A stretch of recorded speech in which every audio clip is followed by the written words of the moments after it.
Hey guys, it's Paolo here from Autodesk. In this video, I'll be showing you a new functionality that we're implementing within Fusion 360. Users can now machine undercut regions in 3 axes when using a steep and shallow toolpath with tools capable of cutting upper profiles.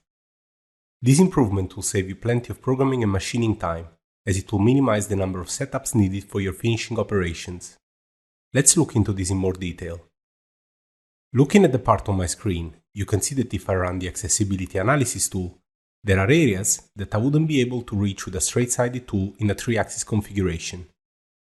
This improvement allows you to use steep and shallow to machine undercuts in 3 axes with lollipop, disc, or dovetail cutters. Let's look at the example on my screen. In the Tool tab, I selected my lollipop tool. In the Geometry tab, I selected this area, adding 2 mm of additional offset.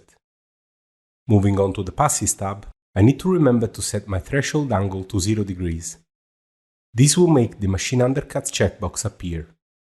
Lastly, I want to make sure that in the Tool Axis tab, my primary Tool Axis mode is set to vertical and I don't have collision avoidance active to ensure the toolpath will be output in 3 axes.